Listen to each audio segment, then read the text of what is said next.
engaye bana poto bana mikili hotel ya solo ezali kaka se moko na Kinshasa, Hotel Pacific Hotel.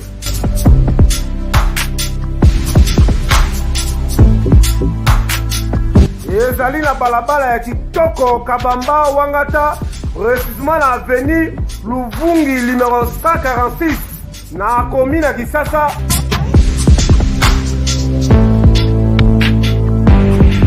Kolala pe kolamuka ezali kitoko, malili ezali kitoko, ba chambre pe confort, ba appartement ezali propre ndeti kaka ozala mikili.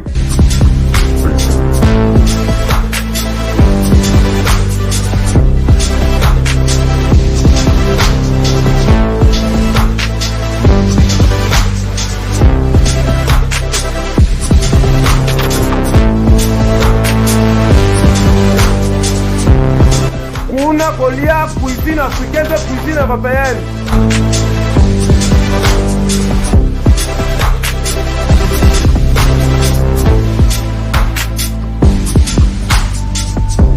Tunanga nini, wifi eza ofele, ordinateur eza ofele, voiture pe ya déplacement ezali. Kozanga te oleka kuna, soki oleki kuna ozala jamais déçu. Ba na poto ba na mikili, ba homme d'affaires, ba femme d'affaires. Place ezaka moko na Hotel Pacific Hotel. Kuna, la classe est la différence. Et qui est yo?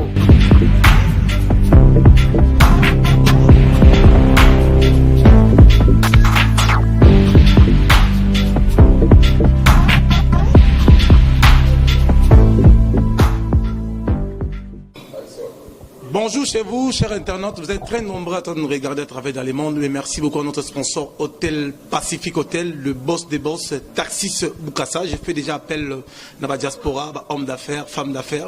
Vous pouvez découvrir cet endroit, c'est vraiment formidable. C'est la classe et la différence. Là-bas, on prépare les cuisines européennes, les cuisines africaines. Venez découvrir l'hôtel Pacific Hotel. Vous ne serez pas déçus dans la commune de Kinshasa. Aujourd'hui, on va recevoir un grand diaspora, un grand leader de Paris qui s'appelle Wadeni Moulamba, qui va nous parler de son parcours. Et en même temps, on va entrer sur l'actualité politique et l'actualité du jour. Moi, Namboka Wadeni Moulamba, bonsoir. Bonsoir. Alors, vous allez en direct dans Banca Télévision. Vous allez dans le restaurant Star, chez Bébé Bercy, vous allez solo et Wadeni Moulamba. Qui est Wadeni Moulamba?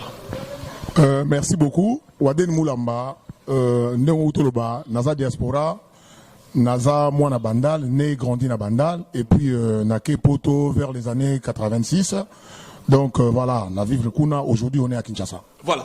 Alors, parce qu'on a vu pas les Kondi protègent, il y a beaucoup de gens qui nous suivent. Est-ce que Bato va vivre na Poto? Est-ce que Poto est un paradis selon vous? Non, Poto est un paradis. Ils ont mboka loka mboka nyoso place munde la chama ele na ye akobongisa mboka na ye pona bolinga mboka na ye. Donc voilà, c'est pas un paradis. Mais aujourd'hui, tout le monde a Poto ya Kalana et Lelo représentent cette différence. Oui, Poto Yakala est différent dans le sens que bato banda okende poto so ba ke poto baso me na biso 1+.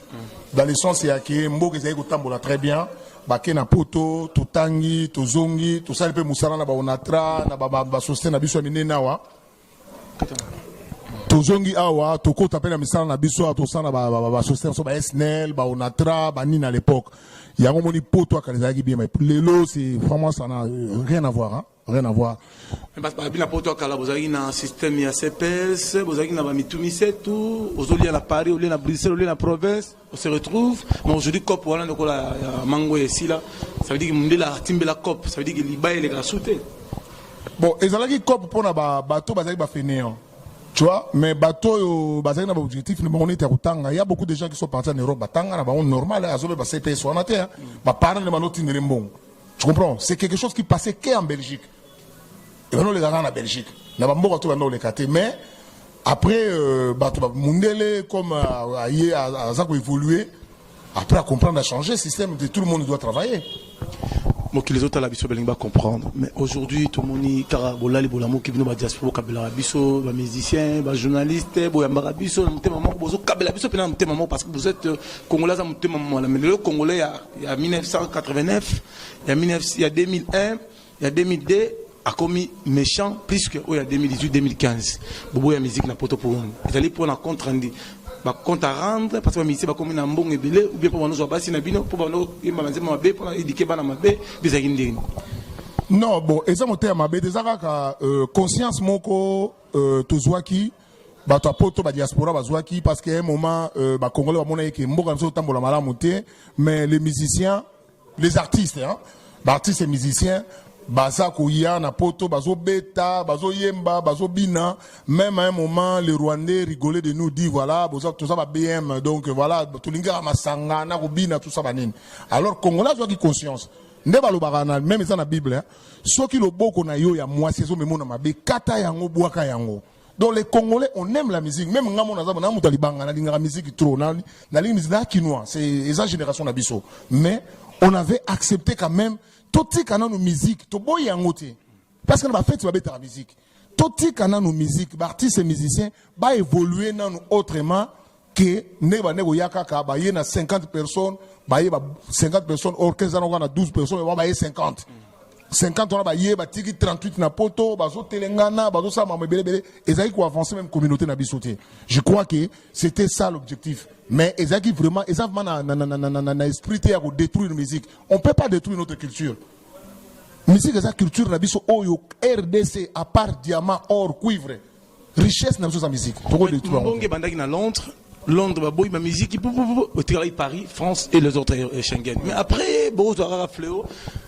Bon, musique, comme très catégorique, qu'on bête ma musicien, qu'on bête ma pasteur, bon, ils bayate.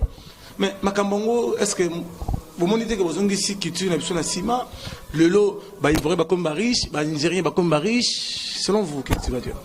Non, ben, les autres musique na sima te. Ezali, comment ça s'appelle? Politique n'a biso ya mboka nde zongsi musique n'a biso sima. Il n'y a pas un politique pour les artistes et musiciens. Est-ce que oyebi ke namoni papa nani paix à son âme autokufa dernièrement même période na papa Lutumba artiste n'a biso mouné Liolo. Je me rappelle que Liolo a exposé qui na Champs-Élysées pendant au moins 6 mois. Est-ce que mon temps papa Liolo a koufi au moins matanga na ndenge salamina matanga Lutumba. Avec des lessives. Voilà. Les gens préfèrent soutenir. Voilà. Tu as vu comment on a soutenu Matanga et Lutumba que Matanga et Papa Iolo. Or, Papa Lutumba, il est connu ici na Congo. Mais Iolo Azali a yebani dans le monde entier. Naebiso a exposé 6 mois na Champs-Élysées. 6 mois na Champs-Élysées, ce n'est pas donné à n'importe qui. Mais il était un peu. Matanga les a un peu négligé. Parce qu'on pense que les artistes, il n'y a que des musiciens. Ceux qui les lots, musique n'a pas comme une situation Oyo.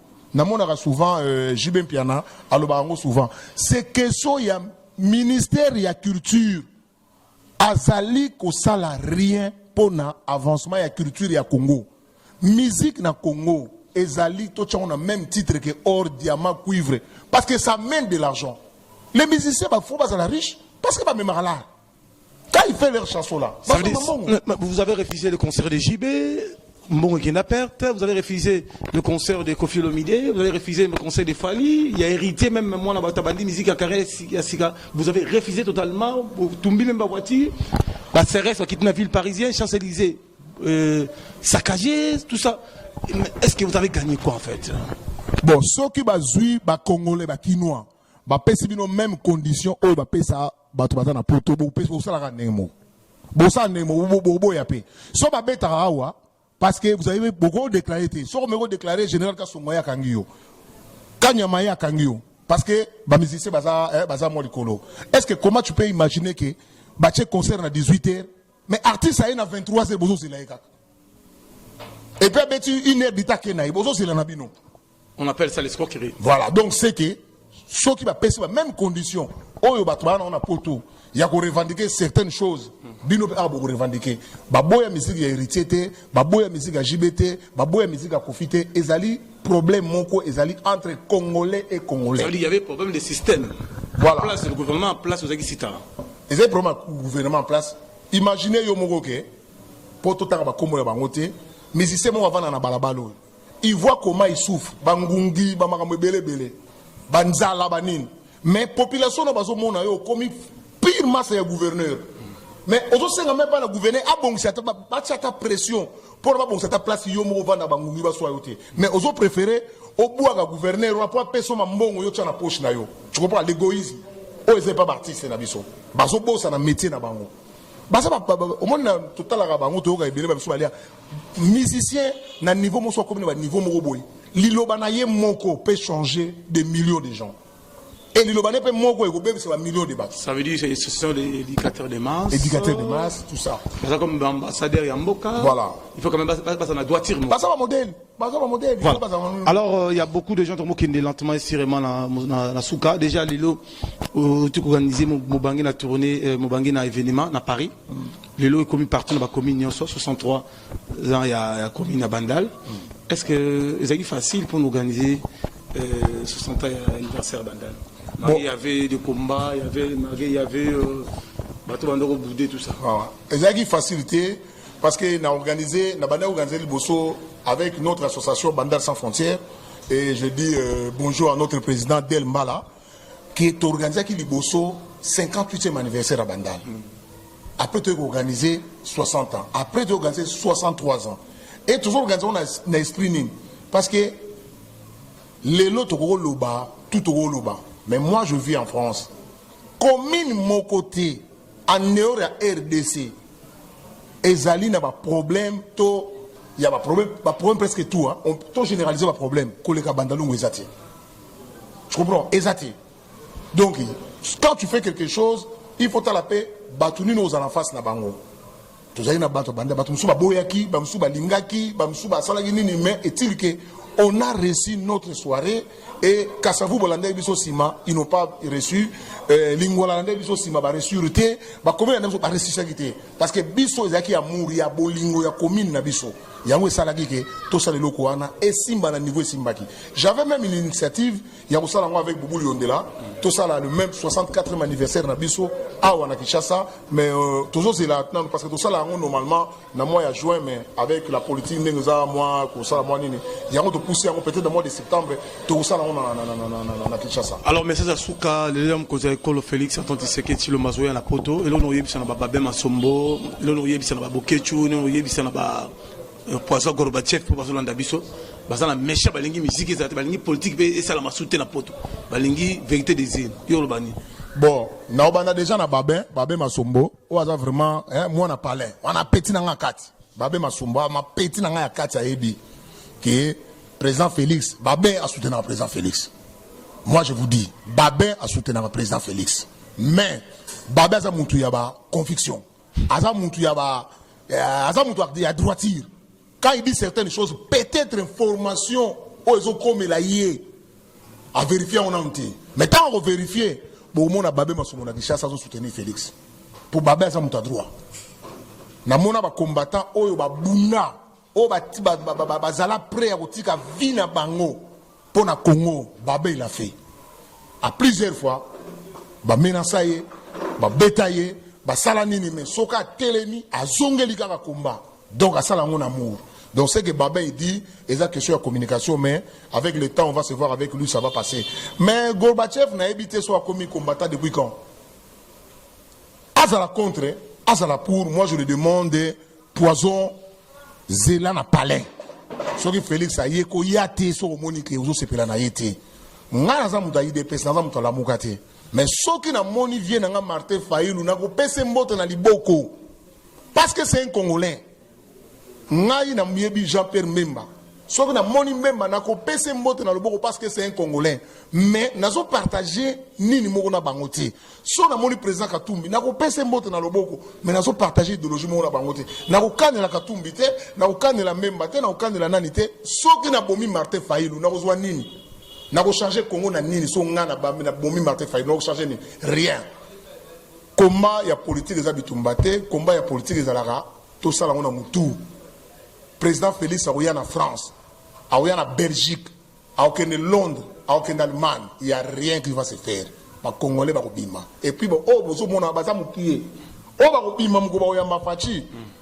Tu as plus d'1 million de Congolais. Merci à vous, cher ami. J'ai même bien déjà qui n'est poto, Kofi le midazan na poto, conseil fait le bétama, déjà de ma classe. Rôle ban. Bon, nga na rosenga na vient ngai Kofi Olomide. Il a fait quand même beaucoup de temps na Kinshasa saka koma na Mikili. Amika Rosolula na ba compatriote na ye. Akina on a pris à différer. Parce que dans bras de fer, Aoutika n'aura jamais gagné. Ça, je vous dis la vérité. Jamais on gagner la population. Dans bras de fer, il n'y a pas de concert. Banani bakota conseil bisoti population bonso population osikoyo oche sécurité nyoso libanda bache ba CRS bache ba gendarme bache ba policier mais batu bakoti na kati 200 personnes na kata salle babandi bitumba na kata salle osane faut contrôler faut contrôler batu na mutu. Moi je demande à président je demande à Kofi Olomide en tant que pire nanga à Solola na ba congolais ba compatriotes na ye ba frères na ye ba solo la soka moni vraiment que ba solo les simbité asa lokola mwana na ya bota fali pupa ayokaka fali pupa vandaki normalement togolo ba teso neni mais normalement musicien le plus entendu le jour d'aujourd'hui na Zénith na Bercy na Olympia c'est Fally Ipupa Lelo. Oh, bah, non, ça fait plus de 3 ans, 4 ans. Ce que je dis, c'est ce que je sais. Ça fait plus de 4 ans. Basila Fally Ipupa, Beta Zénith, Abeta Olympia, Abeta Bercy. Mais, et peut permettre y était. Et permettre y était, mais il était toujours dans son coin calme, préparé petit à petit, à préparer moral à Batou, à convaincre Batou, quoi, Beta. Gims ça congolais. Maître Gims ça congolais. Alors bah lingala mais il y a Gims ça comment va congolais va na. Il y a ce moment Congo Gims ça veut dire qu'on sait comment va déranger pour ça Gims. Mon petit na ya beta ko so ba kendakate. Donc bazo kota na makambo ba congolais oyo ba kota na makambo Congo. O ba lingi o ba yebi makambo Congo très bien mais bazo sala rien pour la population. Na landa mo ba artiste bien ngala lo ba nini ngala bika ko yemba. Bien sûr. Mais en chantant, tu peux aussi faire des choses. Comme le vieux Moupau, à celle de la constitution, na yoka nzembo wana na risque wana azua. Et ça nzembo asala pour la population, mais azua risque. Et on a dit que vieille fois solo là, abenga ba ndeko na la sabana bibo ok nga kofi na sala erreur boya. Mais bon la kisanga nzembo wana beta risque wana azua so na kufaki. So na kufaki akoka pe okufa. Et ça que soit solo na ba compatriote na ye. Ba oyukana ya kobeta na ye. Mais ce qui bras de fer et ko tikala jamais go simba. Poto Talibiso, merci à vous. Journaliste Jazz Kavula, journaliste ça, c'est clé comme si le fan Jazz Kavulu, il y a des Moulambayo, ça, mon poto Kala, avec Kimeza, la Faleur Beta, merci, à partir de février. Merci à Pape Théo Moukendi, attention à Levière, Montema Christiane Ngoma la Baronne. Merci à Nicole Kazadi qui nous suivent à Londres, sans plus tarder. Ginette Boula, balobi la reine des reines, balobi la patronne Angèle Moulanga à Washington, et sans plus tarder Aimé Vekam, Aimé Kalengula. Alors Wadeni Moulamba, dernier mot na yo, puis ba remixer ma la staff nyoso balandi biso, JPK qui tengi Koloba Boulangerie, Boni Sangoya Bouboul Yondela, Wadeni Moulamba. Pourquoi dit Yondengwan? Ah, on est sur la grande idiote. Au moins la pointard on a mon avmage, JPK za kotoyo, JR Kolike Dorsia Zawana. Wadeni Moulamba na pointe, les conduits protègent. Donc, ça m'a grand dio, sans oublier le procureur Jean Moukenge. Donc, ça, c'est vraiment, ça, c'est la famille. Tout le monde a une famille. On a profité de l'occasion. On a payé sa banne à Nyo sur la bandalo en botte. Pour nous, on a l'ingal ou bandal. C'est évité, franchement, que bandal mobimba vraiment, beaucoup compter sur là. Tout y est à wa. Pour nous, tout récupérer, bah, retard. Mon 18 ans, ceux qui 18 ans, oh, bandal est limité. Tant oyo mutuana mususu ya koto mususu ayaki kokota commune na biso a même biso na commune na désordre faut récupérer tant na biso nazo senga na bandalwa tout tous en unité tous la uni tous la division tous la ma uni to bemisa cette fois-ci beaucoup mais c'est ya bandal faut yeba ye tu ebi tata na ye tu ebi mama na ye tu ebi place à botama. Donc, bandalou, moi, il faut pas y moutoir à mon bandal. Ou yebi bandal n'engezali. Exactement parce que au fouteli na bandal, au yemba la moko, et puis, au sein de désordre na bandal, tout l'inga commune na biso. On est à moka na biso, village natal nanga eza bandal. Je connais pas ma village natal. Moi, c'est bandalou, mon village natal nanga. Donc, nous soutenir en tina donné souffre nanga. Ok, après, nous remercier, Bamasa tout, Yamikili, au bazana poto ba olandangai, ba bazaliawa, nago pesa mbote na mutu mo pe na lingaka trop net yo. Merci. Adilondolé en tout cas. Adilondolé azalaki awo. Yé vraiment donc hier mutu nga ya 4 net la yoza donné na zaka na Adilondolé Et je te salue de loin. En tout cas, merci beaucoup. Alors, je salue Clara de Bruxelles, organisé par Erogal. Oui, on peut balandi quand même idéologie à Manabandal, mais bon, c'est Erogal. Ils ont déjà le 16 août, ils ont le 16, le 8 juillet, ils ont une délégation suisse partout. Voilà, on a à Bruxelles pour organiser mon événement. Tous pour soutenir. Merci à vous, merci la réalisation de Gol Katambo, merci l'assistance à Fiston Yako, le vice-président. TV Komeleng, à très bientôt.